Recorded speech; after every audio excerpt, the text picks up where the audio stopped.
Hello friends and welcome back to all in my YouTube channel Geophysics with Arohit. Today in this lecture we are going to discuss about one more new chapter of class 12, chapter 5, magnetism and matter. In this chapter we will start today fourth number of topic. The name of this topic is some important definition related to magnetism. That is very important for your conceptual purpose. Okay. So let's start today our lecture. तो सबसे पहले हम लोग को समझना पड़ेगा कि magnetic field क्या है। इस पूरे चैप्टर को पढ़ने के लिए यहाँ पर जो छोटा छोटा डेफिनेशन है इसको समझना बहुत ज़रूरी है।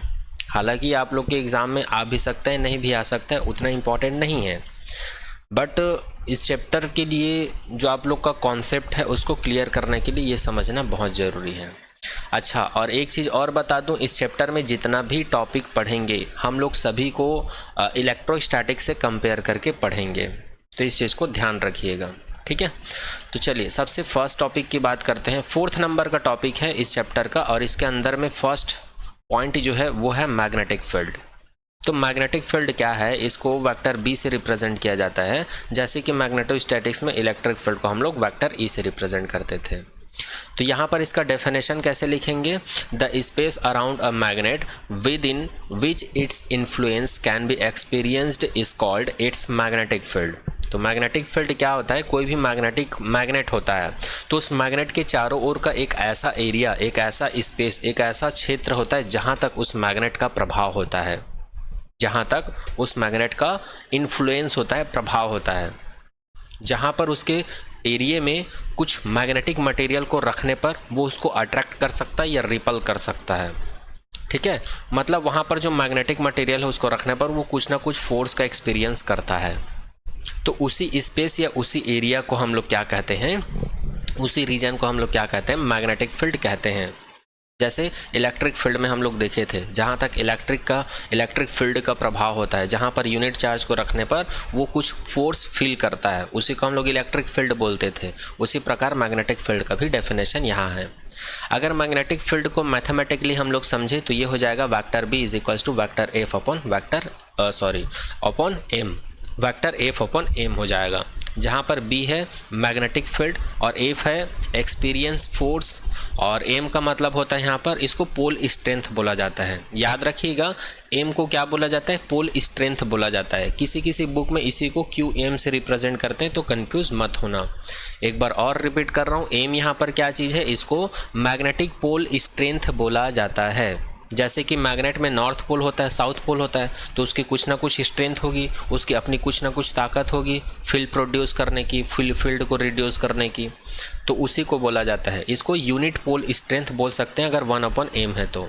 और किसी किसी बुक में स्मॉल एम के जगह पर, स्मॉल एम की जगह पर क्यू एम का इस्तेमाल किया जाता है। ये जस्ट नोटेशन है, इसमें कंफ्यूज मत होइएगा। जिस प्रकार हम लोग इलेक्ट्रिक फील्ड में क्या यूज़ करते थे? Vector f upon Q use करते थे। तो ये हमारा क्या था? पॉइंट चार्ज था। जैसे कि ये प्लस चार्ज भी हो सकता है, माइनस क्यू चार्ज भी हो सकता है, लेकिन ये यूनिट चार्ज है। 1/q मतलब ये यूनिट चार्ज है। वैसे ही ये मैग्नेट के लिए है 1/m, या इसी को क्यू एम लिखते हैं किसी किसी बुक में। तो आई होप ये पॉइंट आप लोग को समझ में आया होगा। चलिए नेक्स्ट बात करते हैं uniform and non uniform magnetic field. ये तो ऑलरेडी हम लोग पहले बहुत बार चर्चा कर चुके हैं, फिर भी ऑफिशियली तरीके से यहाँ पर एक बार और देख लेते हैं कि इसको बाय द वे एग्जाम में पूछ दिया जाए तो कैसे लिखना है 1 मार्क्स 2 मार्क्स में, है ना। तो यहाँ पे लिखा हुआ है a magnetic field in a region is said to be uniform if it has some same magnitude and direction at all the point that region. Magnetic field के चारों ओर का एक ऐसा रीजन जहां पर मैग्नेटिक फील्ड तो हो, तो उस मैग्नेटिक फील्ड को हम लोग यूनिफॉर्म मैग्नेटिक फील्ड तब कहेंगे जब उसके हर एक पॉइंट पर हमको मैग्नेटिक फील्ड का डायरेक्शन और मैग्नेटिक फील्ड का डायरेक्शन और उसका मैग्नीट्यूड हमको सेम मिले हर एक पॉइंट पर, मैग्नेट के चारों ओर का क्षेत्र पर अगर हम लोग चेक करें तो उस प्रकार के मैग्नेटिक फील्ड को हम लोग क्या नाम देते हैं? यूनिफॉर्म मैग्नेटिक फील्ड का नाम देते हैं। नेक्स्ट पॉइंट में लिखा हुआ है a magnetic field in a region is said to be non-uniform if it has different magnitude and different direction at all point of that region। और किसी भी मैग्नेट के चारों ओर के फील्ड को हम लोग नॉन यूनिफॉर्म फील्ड तब कहेंगे जब उसके हर एक पॉइंट पर डिफरेंट मैग्नीट्यूड हो मैग्नेटिक फील्ड का और डिफरेंट डायरेक्शन हो हर एक पॉइंट पर स्पेस में या रीजन में, तब उस प्रकार के मैग्नेटिक फील्ड को हम लोग क्या कहेंगे, नॉन यूनिफॉर्म मैग्नेटिक फील्ड कहेंगे। और अगर हम लोग नोटेशन की बात करें तो यहाँ पर ये जो नोटेशन दिखाया गया है ये यूनिफॉर्म मैग्नेटिक फील्ड का नोटेशन है। किसी बुक में इसको हम लोग 3 तरीके से डिनोट कर सकते हैं, जैसे कि ये एरो लाइन है, इस तरह से हम लोग यूनिफॉर्म मैग्नेटिक फील्ड को रिप्रेजेंट कर सकते हैं। इसको कहा जाता है इक्विडिस्टेंस पैरेलल लाइन। उसके बाद यहाँ पर डॉट डॉट के जैसा भी हम लोग रिप्रेजेंट कर सकते हैं यूनिफॉर्म मैग्नेटिक फील्ड को, ठीक है। यहाँ पर इक्विडिस्टेंस पैरेलल लाइन जो यूनिफॉर्म मैग्नेटिक फील्ड है इसका डायरेक्शन पॉजिटिव एक्स डायरेक्शन की तरफ है ना। और यहाँ पर क्या है, डॉट डॉट का मतलब ये है outward perpendicular to the plane, जो प्लेन होता है उसके परपेंडिकुलर आउटवर्ड डायरेक्शन में होता है मैग्नेटिक फील्ड का डायरेक्शन। और इसका मतलब तो मैं ऑलरेडी बता चुका हूँ, इस टाइप का अगर मैग्नेटिक फील्ड को रिप्रेजेंट किया जा रहा है इसका मतलब वो इनवर्ड डायरेक्शन है, प्लेन के परपेंडिकुलर इनवर्ड डायरेक्शन में होता है। तो ये तीनों ही तरीके से हम लोग मैग्नेटिक फील्ड को रिप्रेजेंट करते हैं, याद रखिएगा। और ऑलरेडी हम लोग इन सभी के बारे में चर्चा कर चुके हैं पिछले चैप्टर में, है ना। अब यदि हम लोग बात करें नॉन यूनिफॉर्म कैसे दिखता है तो वो ऐसे दिखता है। यहाँ पर इक्विडिस्टेंस नहीं होता, पैरेलल लाइन तो होता है लेकिन इक्विडिस्टेंस नहीं होता। जैसे कि आप लोग देख सकते हैं यहाँ पर इनके बीच का डिस्टेंस बहुत कम है और यहाँ पर इनके बीच का डिस्टेंस क्या है, बहुत ज़्यादा है। उसी प्रकार यहाँ पर भी देख सकते हैं इस वाले एरिया में इसका जो इनके बीच का जो डिस्टेंस है, फील्ड लाइन के बीच का डिस्टेंस कितना है, कम है, इधर ज़्यादा है ना। और यदि मैं यहाँ पर कोई मैग्नेटिक मटेरियल रख दूँ और यहाँ पर कोई मैग्नेटिक मटेरियल रख दूँ, जैसे कि इसको मैं P कंसिडर कर लूँ और इसको मैं Q कंसिडर कर लूँ, तो यहाँ पर मैग्नेटिक फील्ड का वैल्यू कहाँ पर ज़्यादा होगा, Q पॉइंट पर मैग्नेटिक फील्ड का ज़्यादा वैल्यू होगा, ठीक है। उसी प्रकार यहाँ पर कोई मैग्नेटिक मटेरियल रख दूँ, यहाँ पर कोई मैग्नेटिक मटेरियल रख दूँ, इसको मैं P कंसिडर कर लेता हूँ, इसको Q कंसिडर कर लेता हूँ, तो Q पॉइंट पर मैग्नेटिक फील्ड का प्रभाव ज़्यादा होगा, इन्फ्लुएंस ज़्यादा होगा। इस चीज़ को याद रखिएगा। तो यहाँ पर ये टॉपिक भी कंप्लीट होता है, uniform and non uniform magnetic field point complete होता है। हमारा टॉपिक अभी बचा हुआ है, ये सेकेंड पॉइंट कंप्लीट होता है इस टॉपिक के अंदर में।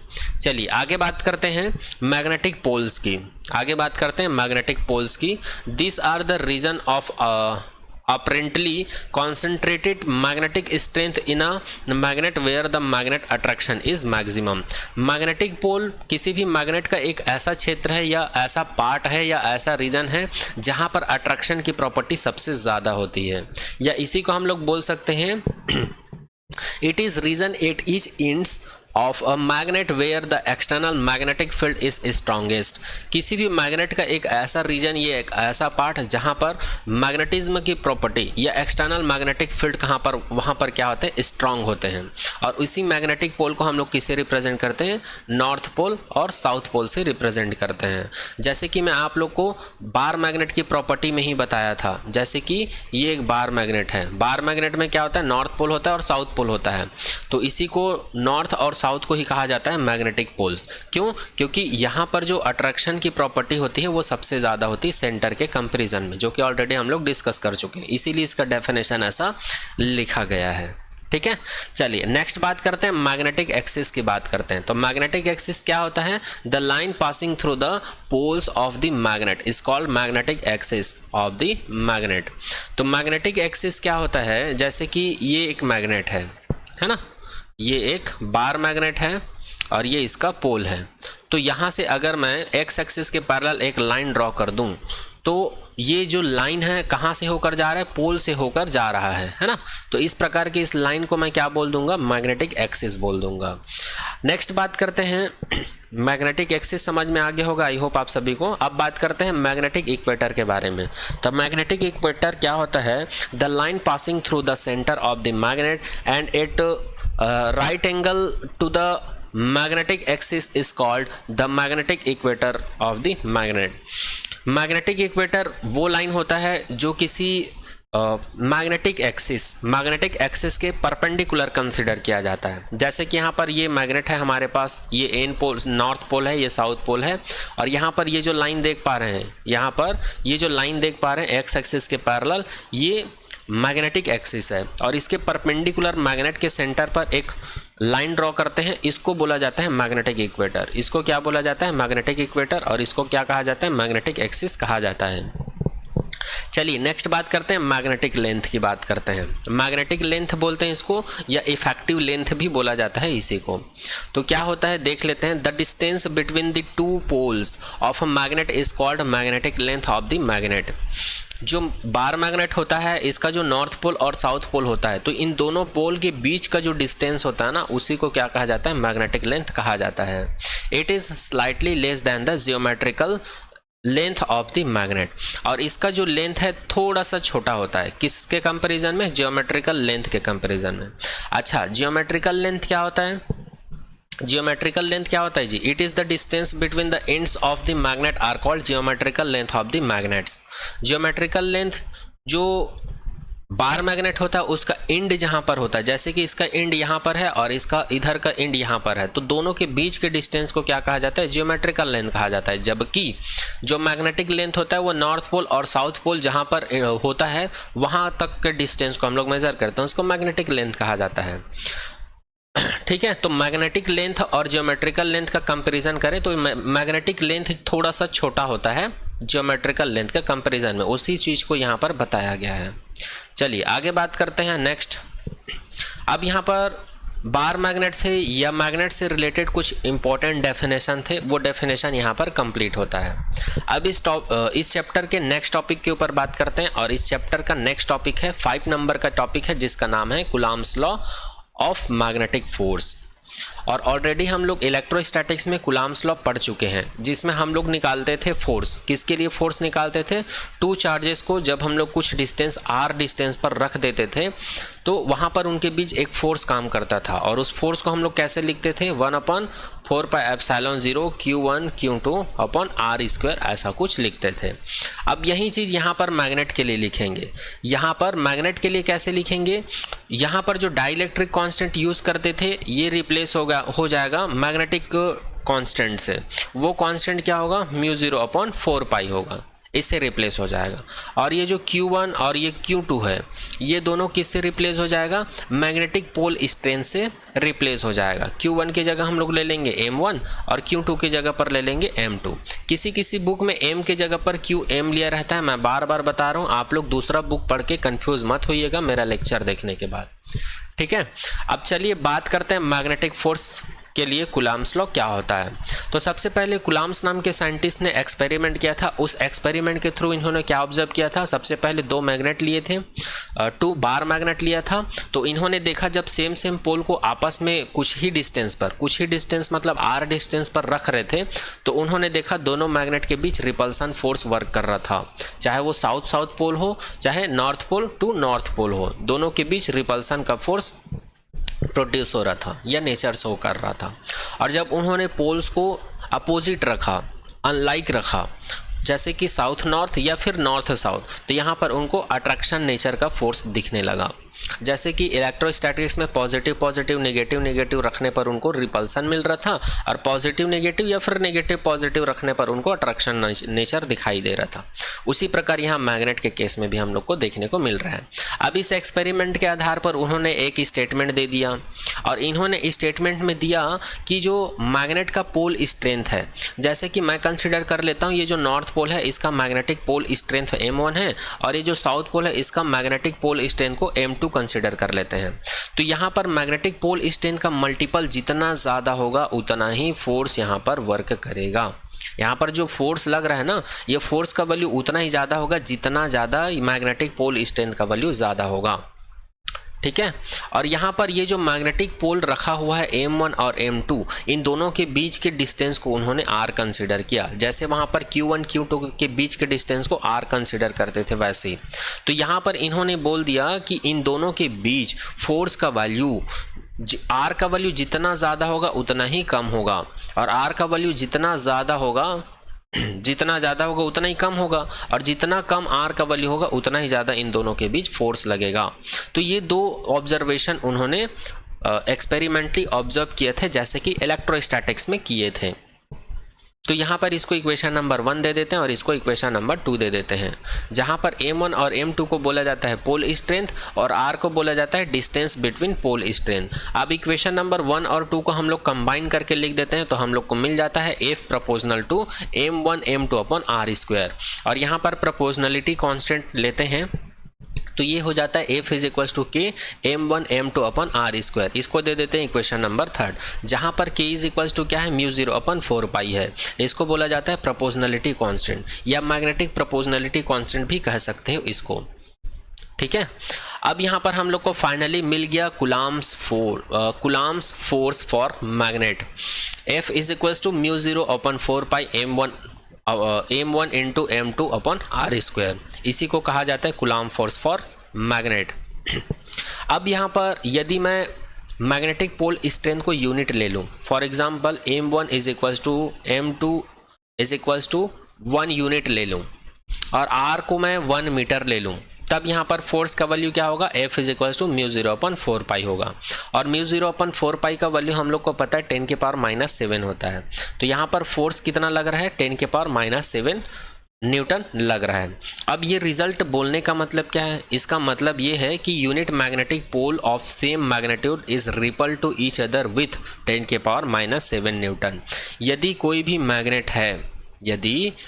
मैग्नेट है और इसका ये नॉर्थ पोल है, ये साउथ पोल है, और यहाँ पर इसका मैग्नेटिक पोल स्ट्रेंथ m1 है और इसका मैग्नेटिक पोल स्ट्रेंथ m2 है, और दोनों का मैग्नीट्यूड सेम है और नेचर भी सेम है, तो इस सिचुएशंस में ये क्या होगा, एक दूसरे को रिपल करेंगे।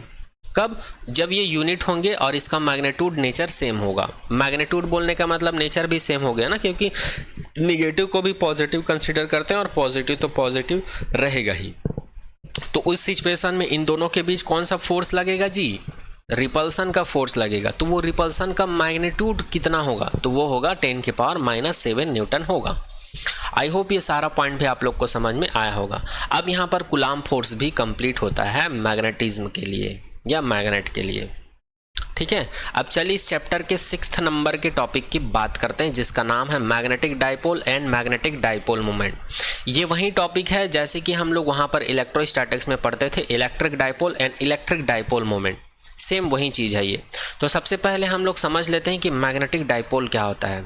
N arrangement of 2 equal and opposite magnetic pole separated by small distance is called magnetic dipole.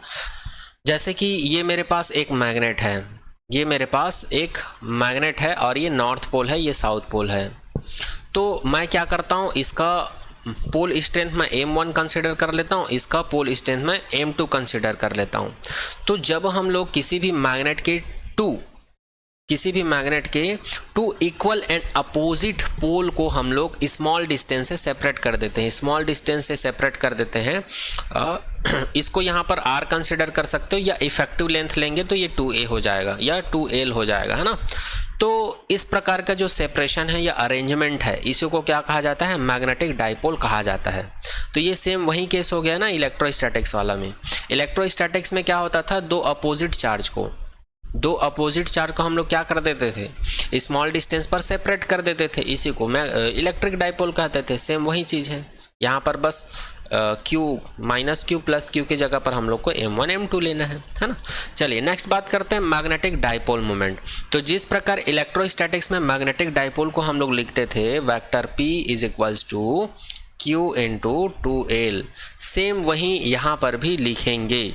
यहाँ पर मैग्नेटिक डाइपोल मोमेंट को वेक्टर m से, कैपिटल M से रिप्रेजेंट करते हैं, और मैग्नेटिक पोल स्ट्रेंथ को स्मॉल m से रिप्रेजेंट करते हैं, और इफेक्टिव लेंथ को 2l से रिप्रेजेंट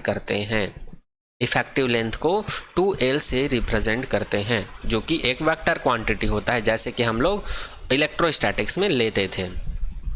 अच्छा, एक चीज़ और याद रखिएगा, मैग्नेटिक डाइपोल मोमेंट को किसी बुक में स्मॉल m वेक्टर से रिप्रेजेंट करते हैं और m को qm से रिप्रेजेंट करते हैं, तो आप लोग कंफ्यूज मत होइएगा, ठीक है।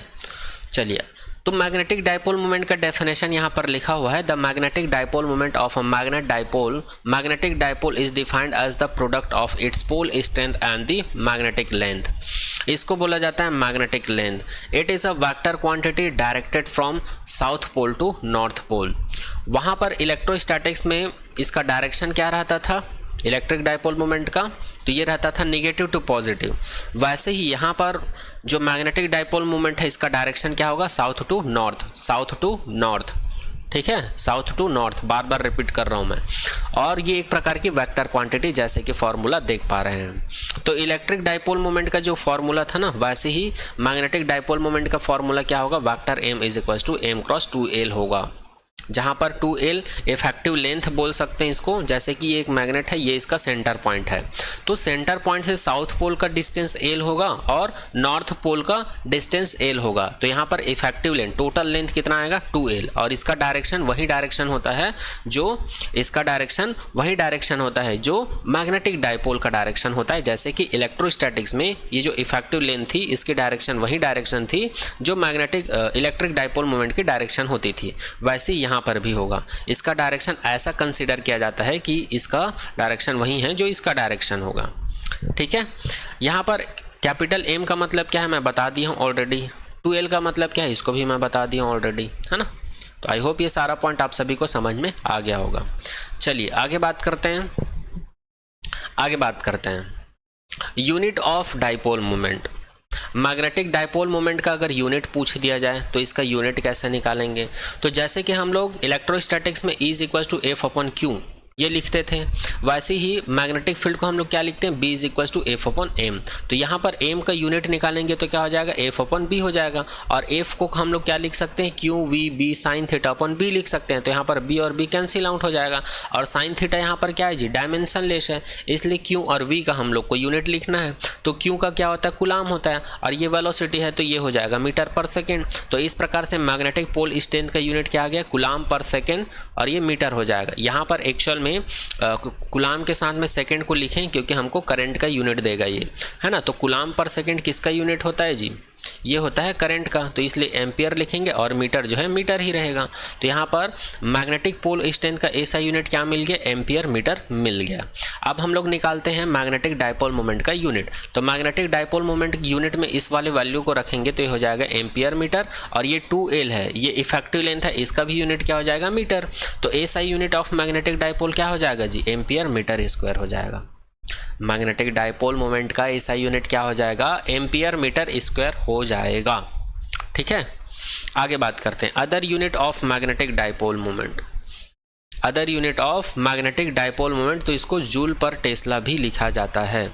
अब इसको जूल पर टेस्ला क्यों लिखा जाता है उसको मैं इधर बताता हूँ, है ना। इसको जूल पर टेस्ला इसलिए लिखा जाता है क्योंकि हमको पता है vector m is equal to small m cross 2l होता है। m को हम लोग लिख सकते हैं F अपॉन B, है ना, और इसका यूनिट होता है न्यूटन, इसका होता है टेस्ला, और इसका यूनिट होता है मीटर।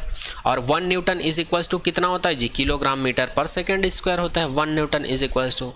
और यहाँ पर इसको जब सॉल्व करेंगे तो ये हो जाएगा किलोग्राम, और ये मीटर स्क्वायर हो जाएगा, और अपॉन में ये सेकेंड स्क्वायर है, और ये टेस्ला हो जाएगा। और हम लोग को पता है 1 joule is equal to 1 kilogram metre square पर सेकेंड स्क्वायर होता है। तो इसलिए इसका ऐसा यूनिट क्या हो जाएगा, मैग्नेटिक डाइपोल मोमेंट का जूल पर टेस्ला हो जाएगा। तो ये भी इसका यूनिट है, मैग्नेटिक डाइपोल मोमेंट का अदर यूनिट है। ये ऐसा यूनिट है और ये अदर यूनिट है, ठीक है, ये अदर यूनिट है। तो आई होप ये सारा पॉइंट आप लोग को समझ में आया होगा। तो ये टॉपिक भी यहाँ पर कंप्लीट होता है। अब इस चैप्टर का मोस्ट इम्पॉर्टेंट टॉपिक, जिसका नाम है magnetic field line and their properties, ठीक है। जिस प्रकार हम लोग इलेक्ट्रोस्टैटिक्स में इलेक्ट्रिक फील्ड लाइन पढ़ते थे, जिस प्रकार हम लोग इलेक्ट्रोस्टैटिक्स में मैग्नेटिक फील्ड लाइन पढ़ते थे, उसी प्रकार इस चैप्टर में हम लोग मैग्नेटिक फील्ड लाइन देखेंगे और उसकी कुछ प्रॉपर्टीज़ है उसको भी देखेंगे। तो चलिए देखते हैं।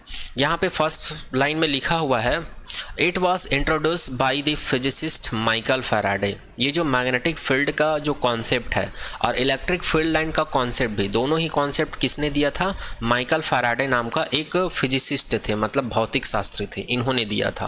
नेक्स्ट पॉइंट में लिखा है according to Michael Faraday the magnetic field line of force to represent a magnetic field usually.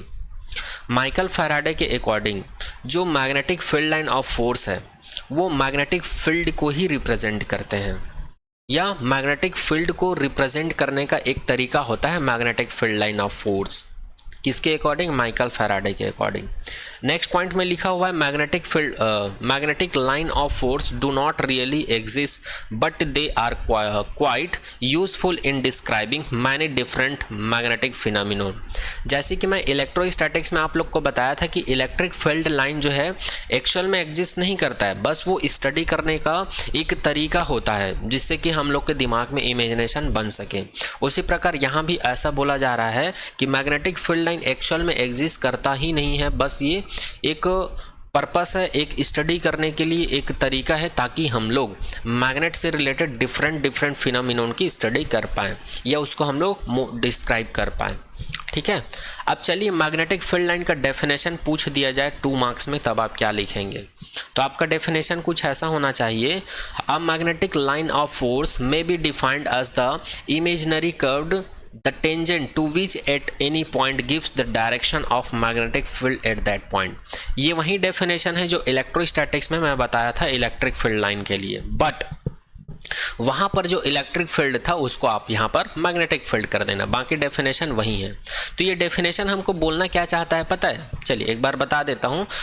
Magnetic field line एक इमेजिनरी लाइन होता है या इमेजिनरी कर्व्ड लाइन होता है, जैसे कि ये इमेजिनरी कर्व्ड लाइन देख पा रहे हैं ए और ये बी, ये एक इमेजिनरी कर्व्ड लाइन होता है और ये इमेजिनरी कर्व्ड लाइन पर मैग्नेटिक फील्ड का डायरेक्शन बताने के लिए हम लोग इस पर एक टेंजेंट ड्रॉ कर देते हैं। तो जो टेंजेंट ड्रॉ करते हैं ना, तो टेंजेंट लाइन का जो डायरेक्शन होता है वही डायरेक्शन मैग्नेटिक फील्ड का डायरेक्शन होता है। जैसे कि पॉइंट पी पर मैं एक टेंजेंट ड्रॉ कर दिया हूँ और इसका डायरेक्शन ये कुछ ऐसा है, यही मैग्नेटिक फील्ड का डायरेक्शन है। तो इसी को कहा जाता है, इसी कर्व्ड लाइन को, इसी इमेजिनरी कर्व्ड लाइन को क्या कहा जाता है जी? मैग्नेटिक फील्ड लाइन कहा जाता है। ठीक है, इसको आप लोग ऐसे भी डिफाइन कर सकते हैं, जैसे it may also be defined as the path along which a unit north pole would tends to move if free to do. हम लोग मैग्नेटिक फील्ड लाइन को ऐसे भी डिफाइन कर सकते हैं कि मैग्नेटिक फील्ड लाइन एक पाथ है, एक ऐसा पाथ है जिसमें अगर हम लोग यूनिट नॉर्थ पोल को अगर हम लोग फ्री कर दें तो वो आगे की तरफ फ्रीली मूव करता है। तो वो जिस पाथ को फॉलो करता है, जिस पाथ को वो फॉलो करेगा, north pole, unit north pole जब फ्रीली आगे बढ़ेगा तो जिस पाथ को फॉलो करेगा उस पाथ को भी हम लोग क्या बोल सकते हैं? मैग्नेटिक फील्ड लाइन बोल सकते हैं। जैसे कि मैं कंसिडर कर लेता हूँ ये एक यूनिट नॉर्थ पोल है और जैसे जैसे ये आगे बढ़ते जाएगा तो यहाँ पर एक पाथ क्रिएट होते जाएगा, तो इस पाथ को भी हम लोग क्या बोल सकते हैं? इस पाथ को भी हम लोग बोल सकते हैं मैग्नेटिक फील्ड लाइन बोल सकते हैं। वही चीज़ यहाँ पर लिखा हुआ है। ओके, वैसे ये वाला डेफिनेशन आप लोग को अच्छे से नहीं समझ में आया होगा तो ये डेफिनेशंस को आप लोग याद रख सकते हो या एग्जाम में लिख सकते हो, क्योंकि ये इलेक्ट्रोस्टैटिक्स में जो इलेक्ट्रिक फील्ड लाइन पढ़े हैं उसी से रिलेटेड है और सेम वही डेफिनेशन है। ठीक है, फिर भी मैं यहाँ पर इस वाले डेफिनेशंस को बता दिया हूँ ताकि इससे और ज़्यादा समझ में आए, है ना, वैसे ही। ठीक है, चलिए आगे बात करते हैं, मैग्नेटिक फील्ड लाइन की प्रॉपर्टीज़ की बात करते हैं। Magnetic field line of force की प्रॉपर्टीज की बात करते हैं। तो इसकी फर्स्ट प्रॉपर्टी है the tangent draw two the magnetic field line gives the direction of the magnetic field. किसी भी इमेजिनरी कर्व्ड लाइन के किसी भी पॉइंट पर अगर हम लोग टेंजेंट ड्रॉ करते हैं तो वही टेंजेंट का जो डायरेक्शन होता है वही हमको मैग्नेटिक फील्ड के डायरेक्शन को देता है या मैग्नेटिक फील्ड के डायरेक्शंस को डिफाइंड करता है। नेक्स्ट बात करते हैं द क्लोजनेस और density of the field line is directly proportional to the strength of the field. अगर मैग्नेटिक फील्ड का स्ट्रेंथ बहुत ज़्यादा होगा वहाँ पर हमको स्ट्रॉन्ग मैग्नेटिक फील्ड मिलेगा। अगर magnetic field line of force की स्ट्रेंथ जहाँ पर ज़्यादा होगी, इसकी संख्या, इसकी डेंसिटी जहाँ पर ज़्यादा होगी वहाँ पर हमको स्ट्रॉन्ग फील्ड मिलेगा। और जहाँ पर डेंसिटी कम होगी वहाँ पर हमको वीक फील्ड मिलेगा। जैसे कि आप लोग को एक एग्जांपल बताया था मैं नॉन यूनिफॉर्म को लेकर, जैसे कि यहाँ पर मैग्नेटिक फील्ड का डेंसिटी ज़्यादा है तो इस पॉइंट पर मैग्नेटिक फील्ड का वैल्यू ज़्यादा होगा, और इधर मैग्नेटिक फील्ड लाइन का स्ट्रेंथ क्या है, कम है, तो यहाँ पर मैग्नेटिक फील्ड इसके कंपेरिजन में कम मिलेगा। तो इसीलिए इसी चीज़ को यहाँ पर बताया गया है कि इस सिचुएशंस में हमको स्ट्रॉन्ग फील्ड मिलता है और इस सिचुएशंस में हमको वीक मैग्नेटिक फील्ड मिलता है। नेक्स्ट बात करते हैं, magnetic field lines appear to the emerge or start from north pole and merge or terminate at the south pole. ये भी बता चुका हूँ मैं, है ना, जब सोलेनॉइड पढ़ रहे थे वहाँ पर। यहाँ पर ये बोला जा रहा है कोई भी मैग्नेट है तो इसके चारों तरफ जो फील्ड होता है ना वो मैग्नेटिक फील्ड के टर्म्स में रहता है। तो यहाँ पर मैग्नेटिक फील्ड लाइन जो है ना नॉर्थ पोल से स्टार्ट होता है और साउथ पोल पर जाकर ख़त्म होता है, ऐसा बोला जा रहा है। नॉर्थ पोल से स्टार्ट होता है, साउथ पोल पर जाकर ख़त्म होता है, ऐसा बोला जा रहा है। इस डायग्राम को चलिए नेक्स्ट पेज में अच्छे से देखते हैं। ये आप लोग देख पा रहे हैं, ये मैं ड्रॉ कर दिया हूँ। ये नॉर्थ पोल है, ये साउथ पोल है। इधर से magnetic field line of force start हो रहा है और एंड कहाँ पर हो रहा है, यहाँ पर। जैसे कि इलेक्ट्रोस्टैटिक्स में जो इलेक्ट्रिक फील्ड लाइन था पॉजिटिव चार्ज से स्टार्ट होके नेगेटिव चार्ज पर ख़त्म होता था, है ना। चलिए फोर्थ प्रॉपर्टीज़ की बात करते हैं। मैग्नेटिक फील्ड लाइन जो है एक दूसरे को कभी क्रॉस नहीं करते, इट इज़ नॉट पॉसिबल। ऐसा इसलिए है, जैसे इलेक्ट्रोस्टैटिक्स में बोलते थे ना जी, इलेक्ट्रिक फील्ड लाइन जो है एक दूसरे को कभी क्रॉस नहीं करते क्योंकि एक ही पॉइंट पर इलेक्ट्रिक फील्ड का दो डायरेक्शन पॉसिबल है ही नहीं। उसी प्रकार यहाँ पर मैग्नेटिक फील्ड लाइन में भी है, ये मैग्नेटिक फील्ड लाइन एक दूसरे को क्रॉस नहीं कर सकते, इंटरसेक्ट नहीं करते हैं, क्योंकि एक ही पॉइंट पर मैग्नेटिक फील्ड का दो डायरेक्शन नहीं हो सकता है। उसी चीज़ को यहाँ पर बोला गया है। नेक्स्ट पॉइंट में लिखा हुआ 5th नंबर का प्रॉपर्टी है, magnetic field line never intersect with each other. ये 5th नंबर का टॉपिक तो बता दिया हूँ। ये 4th नंबर का पॉइंट क्या था, inside the magnet the direction of the magnetic field line is from south pole to north pole. अच्छा, यहाँ पर ये बताया जा रहा है कि ये जो मैग्नेट है ना, तो मैग्नेट के अंदर में जो मैग्नेटिक फील्ड लाइन का जो डायरेक्शन है वो साउथ टू नॉर्थ होता है। ये इंपॉर्टेंट पॉइंट है, इसको याद रखिएगा। इसी टाइप का क्वेश्चन पूछा जाता है, बच्चे इसमें कंफ्यूज हो जाते हैं। बच्चे यहाँ पर देख रहे हैं नॉर्थ पोल से स्टार्ट हो रहा है, साउथ पोल पे जाकर ख़त्म हो रहा है, लेकिन यहाँ पर क्या पूछा जा रहा है, इनसाइड द मैग्नेट पूछा जा रहा है। मैग्नेट के अंदर में मैग्नेटिक फील्ड लाइन का डायरेक्शन क्या कंसिडर किया जाता है, साउथ टू नॉर्थ कंसिडर किया जाता है, जैसे कि आप लोग यहाँ पर देख पा रहे हैं। ये रहा 4th पॉइंट। और यहाँ पर ये जो इंटरसेक्ट वाला बता रहा था, ये 5th नंबर का प्रॉपर्टीज है, याद रखिएगा, ठीक है। यहाँ पर ये वाला डायग्राम थोड़ा ऊपर हो गया है, इसको मैं इरेज कर देता हूँ ताकि आप लोग को अच्छे से क्लियर दिखे, है ना। ये वाला डायग्राम मैं इरेज कर देता हूँ, ठीक है। ये वाला डायग्राम मैं ऑलरेडी यहाँ पर ड्रॉ कर दिया हूँ। ये 5th नंबर का जो प्रॉपर्टी उस डायग्राम को यहाँ ऑलरेडी ड्रॉ कर दिया हूँ, है ना। चलिए 6th नंबर के प्रॉपर्टीज़ की बात करते हैं। Magnetic field line form a close loop. जो मैग्नेटिक फील्ड लाइन है ये क्लोज लूप के फॉर्म में रहता है, जैसे कि आप लोग यहाँ पर देख सकते हैं, ये क्लोज लूप के फॉर्म में दिख रहा होगा आप लोग को, नीचे भी ऊपर भी, है ना। 7th नंबर की प्रॉपर्टीज़ की बात करते हैं। Field line have both direction and magnitude at any point on the field, therefore magnetic field line are represented by the vector। Magnetic field line के पास डायरेक्शन भी होता है और मैग्नीट्यूड भी होता है, मैग्नीट्यूड भी होता है, इसीलिए हम लोग मैग्नेटिक फील्ड को वेक्टर से रिप्रेजेंट करते हैं, और जो मैग्नेटिक फील्ड होता है ये एक वेक्टर क्वांटिटीज होती है। 8th नंबर की प्रॉपर्टी में बोला जा रहा है, the magnetic field is stronger at the pole because the field line are denser near the poles. ये तो मैं पहले भी बता चुका हूँ। यहाँ पर हमको ये बोला जा रहा है कि मैग्नेटिक फील्ड सबसे ज़्यादा स्ट्रॉन्ग कहाँ पर होते हैं, पोल पर होते हैं। पोल मतलब ये एक साउथ पोल है, ये एक नॉर्थ पोल है, तो इस वाले पार्ट में मैग्नेटिक स्ट्रेंथ ज़्यादा होती है, मैग्नेटिक फील्ड का पावर ज़्यादा होता है यहाँ पर। उसी चीज़ को यहाँ पर बोला जा रहा है। क्यों? क्योंकि यहाँ पर मैग्नेटिक फील्ड लाइन की स्ट्रेंथ या डेंसिटी ज़्यादा होती है। नेक्स्ट बात करते हैं 9th पॉइंट की। Magnetic field line exist inside every magnetised material. यहाँ पर ये बोला जा रहा है कि जितने भी मैग्नेटिक मटेरियल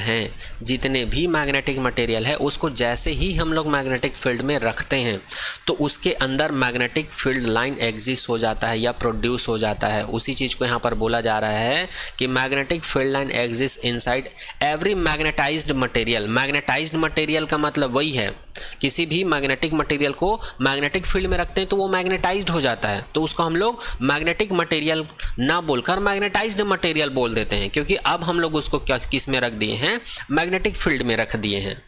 ठीक है, जब हम लोग मैग्नेटिक मटेरियल को मैग्नेटिक फील्ड में नहीं रखते हैं तो उसको मैग्नेटिक मटेरियल बोलते हैं, और जब मैग्नेटिक मटेरियल को मैग्नेटिक फील्ड में रख देते हैं तो उसको मैग्नेटाइज्ड मटेरियल बोलते हैं, क्योंकि उसके अंदर मैग्नेटिक फील्ड लाइन एग्जिस्ट हो जाता है या प्रोड्यूस हो जाता है। चलिए नेक्स्ट प्रॉपर्टीज़ की बात करते हैं। 10th नंबर का प्रॉपर्टीज़ है, जिस प्रकार इलेक्ट्रोस्टैटिक्स में हम लोग पॉजिटिव चार्ज पढ़ते थे और इलेक्ट्रिक फील्ड का डायरेक्शन पॉजिटिव चार्ज से आउटवर्ड कंसीडर करते थे, जिस प्रकार हम लोग इलेक्ट्रोस्टैटिक्स में नेगेटिव चार्ज कंसीडर करते थे और इलेक्ट्रिक फील्ड का डायरेक्शन इनवर्ट कंसीडर करते थे, उसी प्रकार मैग्नेटोस्टैटिक्स में नॉर्थ पोल को हम लोग पॉजिटिव चार्ज कंसीडर कर सकते हैं और मैग्नेटिक फील्ड लाइन का जो डायरेक्शन है नॉर्थ पोल से आउटवर्ड होता है, और जो नेगेटिव चार्ज है उसको हम लोग साउथ पोल कंसीडर कर सकते हैं, और यहाँ से मैग्नेटिक फील्ड लाइन का जो डायरेक्शन है वो इनवर्ड होता है। तो इसको हम लोग ऐसे कंपेयर करके सॉरी फॉर दैट, ये अंदर की तरफ होगा, है ना। तो इस प्रकार से हम लोग इलेक्ट्रोस्टैटिक्स से कंपेयर करके मैग्नेटोस्टैटिक्स को बहुत इजी बना सकते हैं। ठीक है, अब इस चैप्टर का जो नेक्स्ट टॉपिक है वो 8th नंबर का टॉपिक है, इसको आने वाले नेक्स्ट लेक्चर में करेंगे, क्योंकि इस लेक्चर में करेंगे तो ये लेक्चर थोड़ा सा लंबा हो जाएगा, है ना। तो आई होप आज के इस लेक्चर में सारा टॉपिक, सारा पॉइंट आप सभी को समझ में आ गया होगा। फिर भी कहीं पर कुछ डाउट रह जाता है तो आप लोग कमेंट सेक्शन में कमेंट कर दीजिएगा। ओके, तो आज के लेक्चर में यहीं तक। Thank you so much to all.